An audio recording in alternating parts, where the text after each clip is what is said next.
तरफ का एक ही मैसेज है, बीजेपी ने इलेक्शन कमीशन की मदद से महाराष्ट्र का चुनाव चोरी किया, हरियाणा का चुनाव चोरी किया, उससे पहले मध्य प्रदेश का चुनाव चोरी किया, लोकसभा में कर्नाटक में हमने उनको पकड़ा। और हमारा एक ही मैसेज है कि बिहार में वोट चोरी नहीं होने देंगे। आपको याद होगा कुछ समय पहले अमित शाह ने कहा कि अब बीजेपी की सरकार 50 साल चलेगी। जब उसने बोला, मैं हैरान हो गया था कि कैसे बोल रहा है कि सरकार 50 साल चलेगी।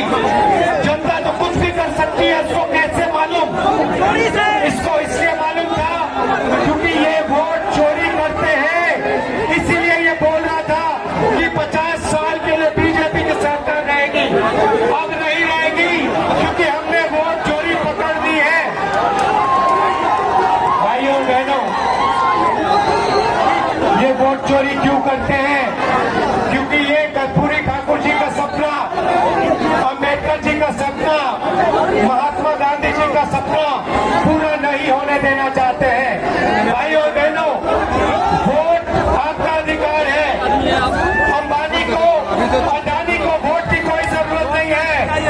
अगर बिहार के युवा को, बिहार के मजदूर को, किसान को, गरीब को, पिछड़े वर्ग को, ईबीसी को, दलित को वोट की जरूरत है, क्योंकि यही आपको अधिकार देता है, यही आपकी रक्षा करता है। भाइयों और बहनों, ये आपसे सब कुछ छीनना चाहते हैं।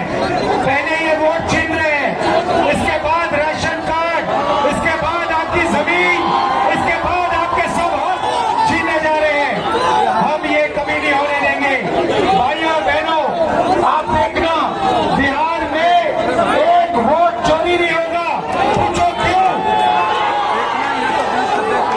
क्योंकि बिहार के युवाओं ने वोटर अधिकार यात्रा में अपनी स्ट्रेंथ, अपनी शक्ति दिखाई दी है। और अब नरेंद्र मोदी, अमित शाह मिल रहा है, इलेक्शन कमीशन 2 बार सोच कर वोट चोरी करेंगे। भाइयों और बहनों, हमने 2 चीजें कही है। सबसे पहले ये जो 50% की रिजर्वेशन की दीवार है, इस दीवार